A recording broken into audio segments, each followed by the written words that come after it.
Hello and welcome to NPC. That stands for Next Portable Console. It's the show about the games we take with us. My name is Brendon Bigley. I'm here with John Voorhees. Hello, Brendon Bigley. We do not have Federico with us. He is in Tuscany by the sea. Doesn't that sound nice? That does sound nice. Today also marks the release of Mafia: The Old Country, which takes place in Tuscany. This is not an ad, but I was just thinking when I'm done with this episode, I'm going to buy that video game. Also, just a shout out at the top. I just launched a new podcast. If you're interested in checking it out, it's called Wavelengths. Like everything else I make, you can go to wavelengths.online if you want to check it out. I think by the time this episode comes out, there will be 2 that you can listen to. Go check it out. I won't give you the hard pitch. Just see if you like it or not. Yeah, I will give people a little more information, Brendon. It's a very, very good podcast. I listened to your first episode with Chris Plant, which was wonderful. Talked a little bit about what you're doing with Wavelengths and what he's doing with Post Games. And you're doing a Patreon. So you've got all kinds of video content going up and all sorts of bonuses for patron members. So people ought to check it out. I'll link it in the show notes and you can read Brendan's post and watch his video because both of them do a much better explaining what's up at Wavelengths than I will be able to do. Yeah, it took me a lot of time on the top of a mountain in Japan to figure out what that show was going to be. And I think it's deceptively simple is how we'll put it. Yep. No, I can imagine. Having developed things like that in the past myself, I totally get that that's the kind of thing you got to sit on a mountain to think about for a while. Exactly. We have a lot to talk about this week. There's a lot of interesting stuff. I want to start by talking about all the Switch stuff because there's a lot of it. So I think the thing that is the most immediate, the most interesting, and the thing that will impact the most people is as of the time of this recording, at least, just about a week ago, Trump and the White House announced that they were increasing their tariffs. Unfortunately, tariffs are at the beginning of every episode of this show all the time. But this round of tariffs specifically is a 20% hit on Vietnam, which is where Nintendo moved the production of pretty much everything that they make. So I think over the past couple of months, as tariffs have started to hit various countries, we've seen PlayStation increase the price of the PlayStation 5. We've seen Xbox increase the price of the Xbox Series X.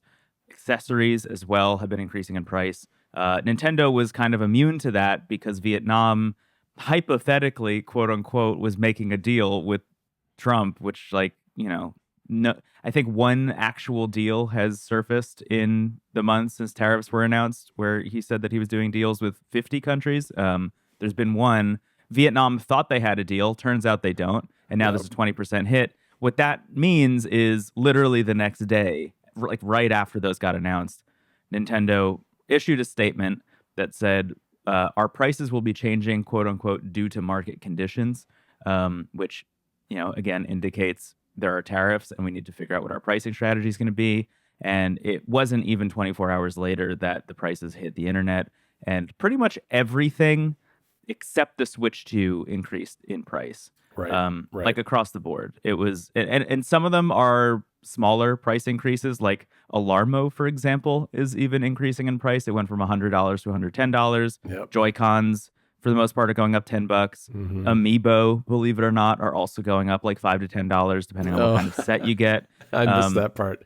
Yeah, the original Switch is going up too, which is kind of wild when you consider that's the big one. Yeah. This is hardware that was developed and released in 2017, and I would suspect that the cost of making this original Switch has gone down quite a bit. But notwithstanding that, the original Switch is going up $40, and the OLED version is going up $50 to $400. It was $350. Now it's $400, right. Which I think there are a lot of different angles you could talk about this from. I think on the one hand, it's the only time that I can recall, and I have been around for most video game consoles so far, where the price of a console did not go down at all over the course of the life cycle.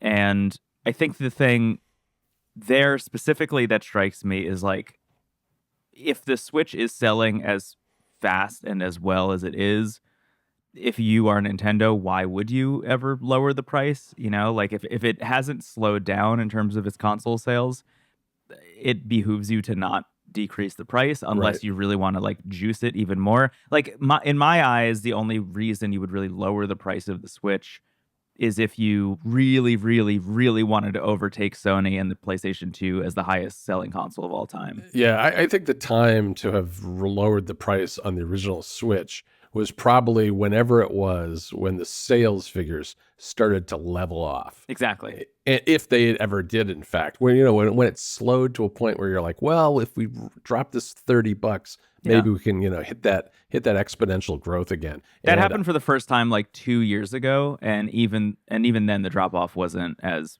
wild as I think anyone was expecting. I remember reading Nintendo earnings reports that were like, the Switch is still going strong, man. Yeah. And Mario Kart 8 is still the best-selling game. It's amazing. It's really amazing. I mean, there's a lot of things going on here. I mean, I think one of the factors is just the popularity of the Switch, and the Switch 2 in general have kind of made it immune from any temptation to lower the prices to juice the sales figures. So that's just kind of there in the background to begin with. Then there's the whole tariff thing, and we've talked about them so many times because it's been changing so many times. I mean, I think there have been like 4 back and forths at least since the beginning of the year where tariffs were threatened, put on pause, threatened, put on pause. But now, as we record today, those tariffs actually are now in effect. So those switches coming out of Vietnam are being taxed at 20%. And there are exemptions for certain kinds of goods here and there in different, depends on the country, depends on the industries. So not everything's going to be affected equally. Some countries have much higher tariffs than others. One that's very high is India at 50%. Yeah. And while U.S. iPhones, for instance, are made in India, they're exempt because of various negotiations with the government, which we don't need to get into here today. Donald Trump got a trophy, a participation trophy, as I like to call it, from Tim Cook. That was a big piece of glass with an Apple logo on it and a 24-karat base. Pretty gross stuff, but of course it's gold. Of course it is. Of course it's very shiny too. But the upshot of this is that Nintendo is raising prices on virtually everything except the Switch 2, which I think is interesting. I think it's interesting because I think that is going to cut into their margins, but I think that they've probably made the calculus that don't put the brakes on something that's wildly popular, because another story we have in our notes is how amazing the Switch 2 has been doing, double the sales of the Switch 1 in the first month. And they don't want to put the brakes on there. And so they're going to, it seems as though they're trying to make up the difference to a degree with everything else, the accessories, the Switch 1 and all of that. I'm glad you brought up Apple briefly also, because this pricing model reminds me so much of how Apple prices their Macs. Because right now we're in a place where if you want an OLED Switch or even just the regular base Switch, the jump in price from either of those to the Switch 2 is kind of negligible in a way. Not totally, but like it's a lot closer than it was a week ago. And it makes me wonder, and this is the speculation that a lot of people have had, but it makes me wonder if the reason they didn't increase the Switch 2 price is to make that jump from people considering the original Switch to buying the Switch 2 a little bit more interesting going into the holidays, and then we'll see the Switch 2 price increase in like January or February. That's at least like my, I think, more cynical but also more realistic read of why they wouldn't increase the Switch 2 price. Yeah, I can see that happening. I could definitely see that happening. And I guess the one that we didn't mention was the Switch Lite is going up too by $30. So not sure. I mean, I've got a Switch Lite. I would love it. I've been eyeing those mods where you can put an OLED screen in them. Yeah, from what's his name? Taki Udon.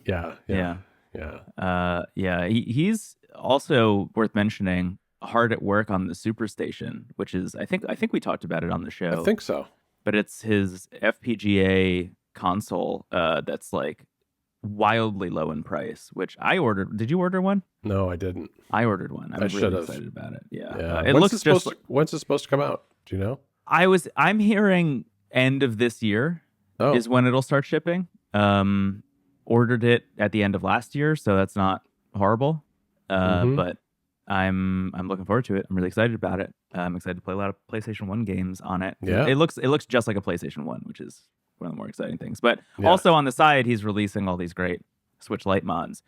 All of this just makes me really excited and hopeful that Nintendo will release a Nintendo Switch 2 Lite. Like, that's increasingly the dream for me. Yeah, I think that they will. I think they've got to, right? I mean, the Switch 2 so. is bigger after all, and people do like to have a smaller version. I don't really have a sense for how the Lite did compared to the original Switch, but I got to imagine, given that it's been around since, when did it come out? Like 2 years into the Switch, maybe like 2019, maybe. That sounds about right. I think it was right about that time. That they'll do something similar here too.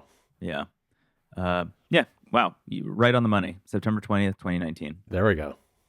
What else do you want to talk about, John?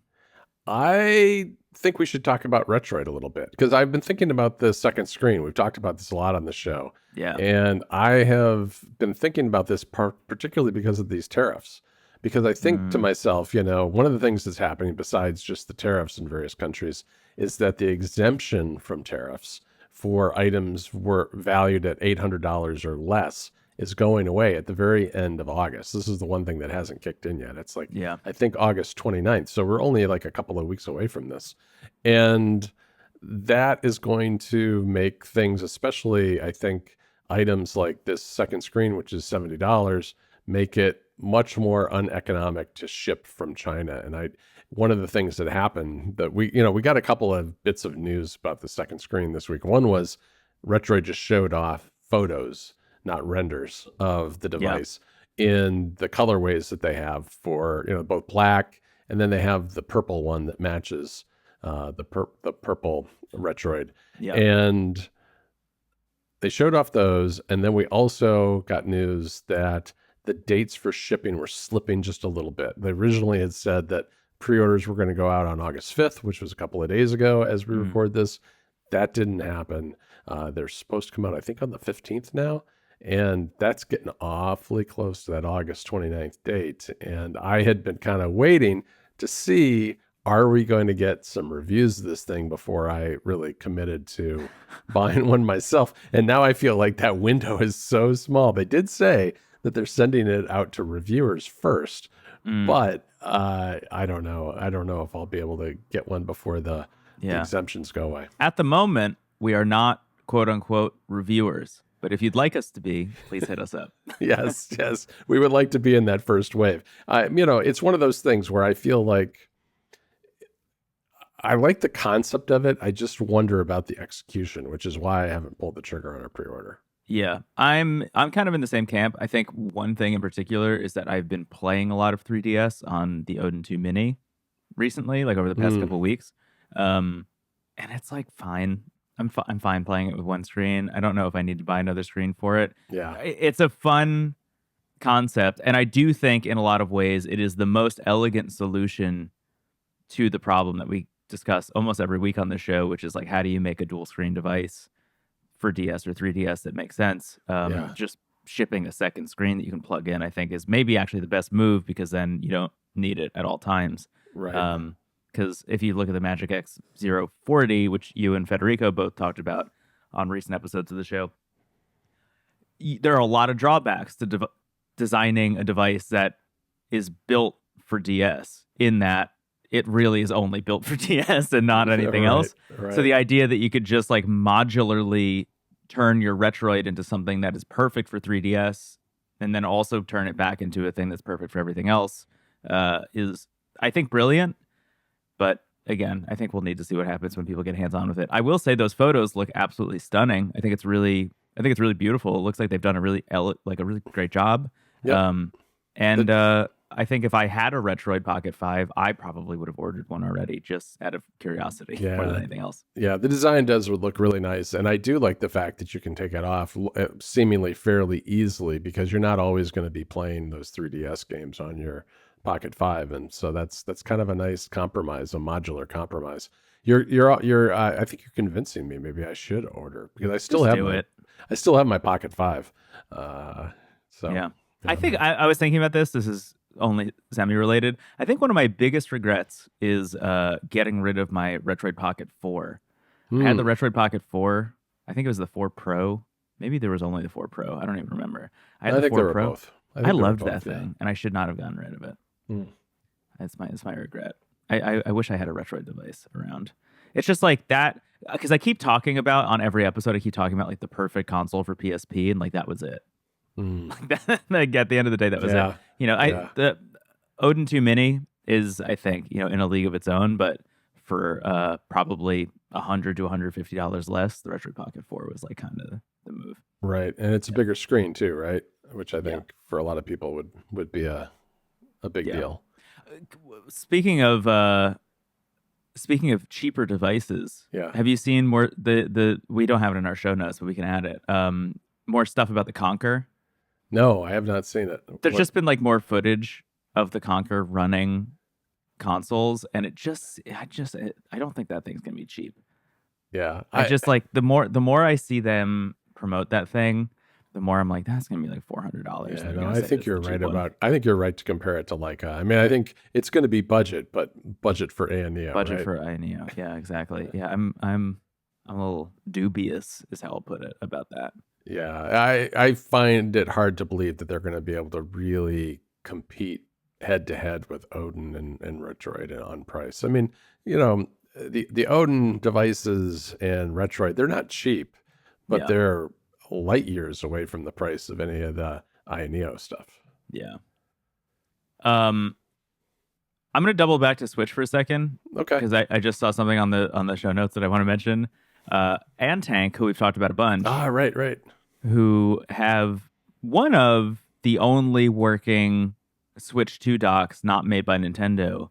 They just released a third version of their dock. It's called the Antank S3 Air, which on one hand, great. It looks exactly the same as the one that you can buy on Amazon right now, but now has active cooling in the dock. There's a bunch of fans in the bottom that shoot air up around the sides of the Switch. It's worth noting, if you haven't seen the way the Antank dock works, it is literally just like a base that you kind of plug the Switch into the top of. Yeah, it doesn't like have triangle, basically, right? Yeah, exactly. It doesn't have the walls on the front and the back that kind of like keep the Switch in place. But that also means that it doesn't have the entire back fan unit that the OEM dock has that's just shooting air at the Switch 2. The interesting thing about this to me is that, as far as I've seen, a bunch of YouTubers have tested the Antank dock in terms of its cooling capabilities, because a lot of people speculated that not having those walls actually allowed for just better airflow, and kind of proved out that it didn't need the cooling. Like, it was actually fine without those walls, and it in some cases performed at a cooler temperature than in the Nintendo dock, which is very interesting. And now I'm like, is there something Antank knows that we don't know about this thing? Yeah, either something they know that we don't know, or they're just addressing the people who are suspicious of it regardless of the tests, that the fact that it doesn't have a fan gives them pause about buying it. Because I think, didn't they, with the second version, the first thing they did was they hollowed out the base so that, and they build it as being cooler because the base was not a solid piece of plastic, and now they're doing fans. Yeah, it's kind of wild. I don't know. What's next? I wonder if we'll get to like the Antank S7 and it'll look exactly like the Nintendo dock. Like, yeah. But just still be $38. Yeah, you have one of them, don't you? I do. I have the Antank dock, and I use it every day, actually, and I love it. I think it's amazing. But I bought it 2 weeks ago, and now here's this third version with active cooling in it, and I'm like, is using this S2 dock gonna mess my Switch up in some way that I am unaware of, but will become very aware of when it's broken? Yeah. But it's great. Honestly, it's a great dock. I think the thing that's the most surprising about it to me is when you're docking the Switch in the standard dock, obviously because it has those walls, it's very easy to guide the Switch in and out. Right. I assume that it would be harder to dock on the Antank because it's so open, and it's not really the case at all. Oh, that's good to know. And it's very sturdy. Like, I never feel like it's. You don't feel like it's going to flop over or anything like that? No, never. It's honestly, it's a really, really great dock for the price. And by that I mean it does everything I need it to, and I can't imagine expecting anything more of it. Right. So, like, pretty much anyone who's interested in getting a second Switch 2 dock, I would just recommend getting the Antank over the Nintendo one any day of the week, because literally it's 1/4 of the price. Right, and it's actually kind of portable. I mean, even if you don't do like the weird mod like Federico did, you can. I mean, it's a lot easier to throw that in a bag than throw the big dock in a bag. I mean, I'm going on a trip soon, and I thought about bringing a dock, and I don't have the Antang dock. I'm not bringing my Switch dock; it's way too big. Yeah. I was even thinking about how much better it would have been when I was traveling back from Japan, and I had to travel with the Switch 2 dock. Where like I was so concerned that I was going to snap it or snap the plastic or something because I had to put it in my suitcase. Right. So I was like wrapping it. It was so funny because I had like actual fragile things that I didn't really need to worry about that with, but just because of the design of the dock with the two pieces of plastic sandwiched together, I was like, I need to crack. Exactly. So I had to like shove socks in between, I'd like sandwich socks in there, and then I wrapped it in a sweatshirt and stuff, and then made sure it was like on the side with all the clothes and not on the side with all my like recording equipment. Right. Which is very silly. But yeah, the Antang dock would be much better. I was just also thinking about like when we went to CES, how great this would be in terms of just like fitting into, one little side of the backpack. Yep, definitely. I'm still hopeful that Genki releases something, like the Convert dock again for the Switch 2. That's still the dream for me. Yeah, I'm very impatient for accessories for the Switch 2 at this point because me too. I've been kind of holding off on getting grips and all that, and right now it's hard to get like the kill switch. It's kind of back ordered for many weeks, and there aren't that many companies making ones that look that good. We don't have it much in terms of docks other than the Antang dock. And we don't have any replacement Joy-Con, and we may never have that. I do wonder, I think about that all the time. There were so many great third-party solutions to replace your Joy-Con. Who knows if we're going to see that this time around? Yeah, I'm really hopeful that happens. Like, I will say this is an interesting side note, but there was that video going around of somebody, quote unquote, we'll get to that. Somebody who created a 3D printable Joy-Con kind of controller that had a slot for your McDonald's French fries in the middle of it. Yes, you did a video about this. Yeah, it was a French fry holder, and then you could snap the Joy-Con 2 specifically into the sides. It's worth mentioning, like that was definitely just guerrilla marketing for McDonald's, like very obviously. Yes. It's way too high budget of a production to not be. It was way too polished. Yeah. Next you'll probably see one with a drink holder with a can of Mountain Dew in it, right? Yeah, exactly. But the thing actually that I find the most interesting about that, outside of the McDonald's of it all, and just how silly that story is this person has figured out a way to make like a magnetic Joy-Con attachment. And I'm like, okay, well, if McDonald's can do it, then Hori can definitely do it, and MobaPad will definitely be able to do it. Right. At least that's my hope. Yeah, I hope so too. I hope you're right. Yeah. I would love, the thing that I keep saying in comment sections and in Discord and everything is like, I just really want Cracked to make a new Nitro deck for the Switch 2.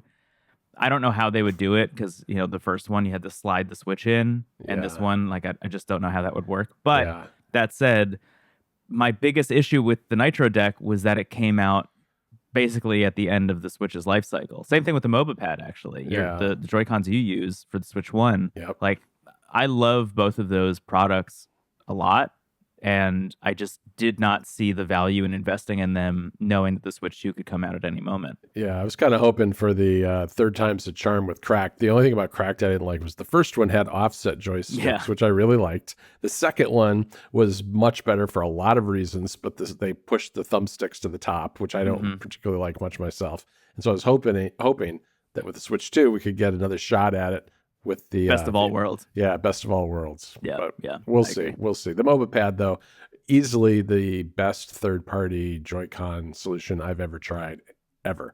I mean, really, really good. I mean, I don't have any reason to use it anymore unless I get out my OLED Switch, I suppose. Yeah. Can I talk about a new Android front end real quick? Yeah, I do. I want to hear about this because I was looking at this morning before we got on Zoom, and this looks really interesting. Yeah, so there's a new front end for Android. It's called TrinketOS. It's new-ish. It's been around for a little bit. It's already on version 2.0, so it's been around for a little while.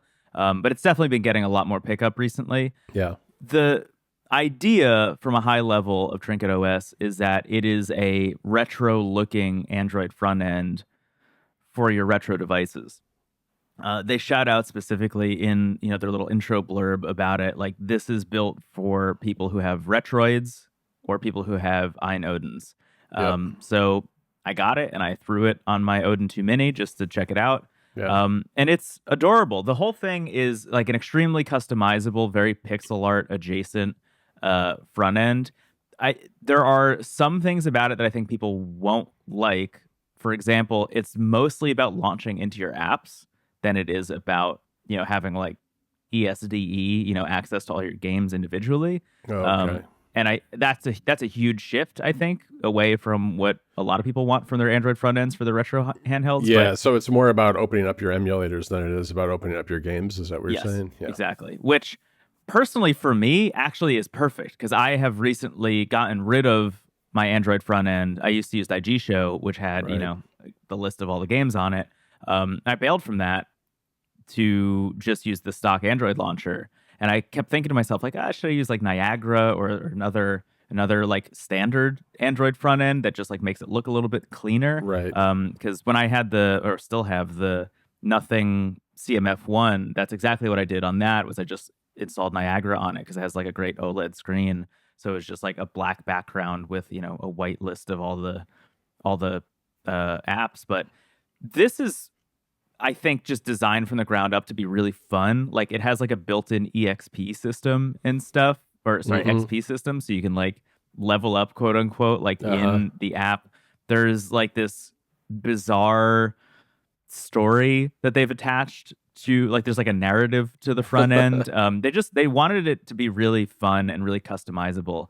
And I think they've done a really great job of it. It has a bunch of different animated pixel art backgrounds that all look really great. You can decide, but you can choose between a whole bunch of them. It has music built in that's always playing that just adds to this like real fun factor. I think one of the interesting things about it, though, for me, I'll say this on a high level, I really like it. I'm going to use it for a while. Maybe I'll report back if I like find out anything fun about it while I'm using it. But I am going to use it for a little while because it is just kind of exactly what I needed and wanted. The thing that I find the weirdest about it is that I actually don't think it fits the Retroids or Odins very well aesthetically.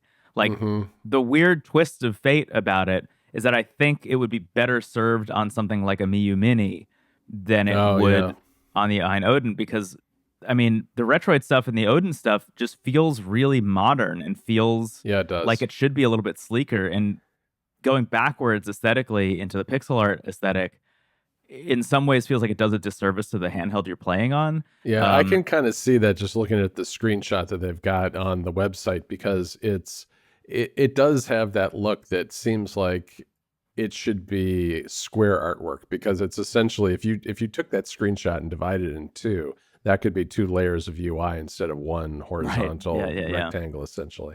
Yeah.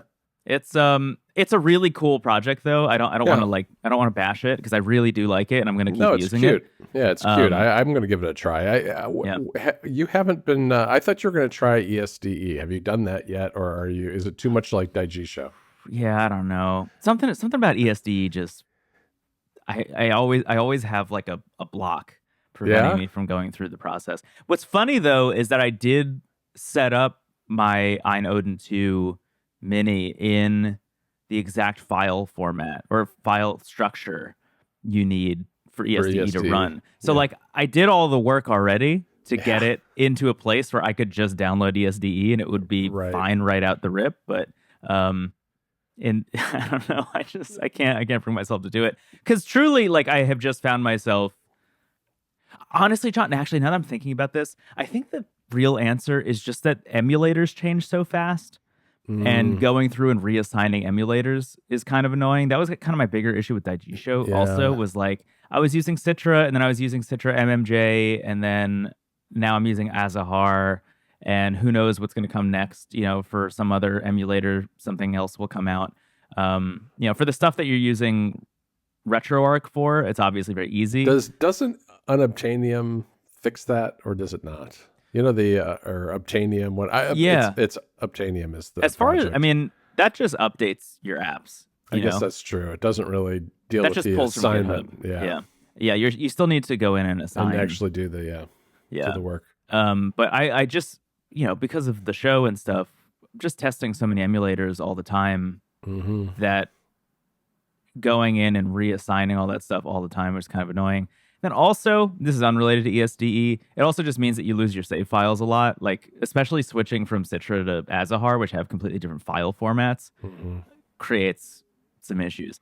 Can I also mention, just on the side while I'm talking about this, a thing I think we should bring up in maybe the next episode. I want all of us to mess around with it a little more. I think one missing link for us on the show recently is that we haven't talked about Manic, which is a new emulator on the iPhone. Yep. Specifically, the thing that everybody's talking about with Manic is that it has really good 3DS emulation. Yeah, that's what Federico was telling me this morning and in our Discord, and I just downloaded it right before we started recording, so I haven't had a chance to try it yet. But I have downloaded it. I have tried it. I plugged the backbone into the iPhone for the first time in a long time just to give it a shot. I will say that it is better than Folium. Okay. That's not saying that much, but I agree. although it's been a while since I tried Folium, to be fair. But it did crash during the first race in Mario Kart 7. Okay. So I'm not exactly sure where we're at with Manic yet, but I do want to try more games on it and see if there are some games that make more sense for it. I also think the other thing that we haven't really talked about that much is that there are ways of enabling JIT on iPhone without jailbreaking. Right. And I haven't tried those yet, but Manic seems to have the ability to utilize that if you're able to enable it. And there's some standalone apps that'll let you enable it. They're basically developer tools, but they enable JIT, and then it works with whatever games emulators you've got that support it. So I've started testing Manic without that, but I also downloaded the apps I need to enable JIT on the iPhone. So I'll try it with, and then maybe next week we can talk about that. I think it'd be an interesting topic. Yeah, that sounds good. All right. Do we have anything else? I don't know if we do. Yeah, I think that's probably a good place to stop, Yeah. I think we should let everybody know we are going to take a couple of weeks off from the show. Yes. So we are it's summertime, and as you've probably noticed, one of us has been missing here and there during the course of the summer, and we have travel plans and other things, and we just need some time off too, I think, just to kind of recharge and get ready for the fall. So we're going to take a couple of weeks off, but we will be back in, I don't know, whatever 2 weeks from now is. Yeah. Or 3 Federico Vibici. Batici. Yeah. Biciti. Is that it? Biciti? Would that be it? Biciti. Biciti. I think we just invented a new Italian surname. I think we did. We should leave. we should go. Slam the eject button. All right, let's hit the eject button. We are going to head on over to NPC XL to continue this nonsense. In the meantime, go over to wavelengths.online and check out what Brendon's been up to, including his new Patreon that he just launched about a week ago. And go over to macstories.net if you want to read about all kinds of Apple gear and hardware and apps and all that sort of stuff. Federico and I are over there writing regularly, and that's where we have Club Mac Stories too, which is our own little membership type of program. And I think that's it for today, Brendon. I will see you in a few weeks. Goodbye. Bye. Thanks, everybody.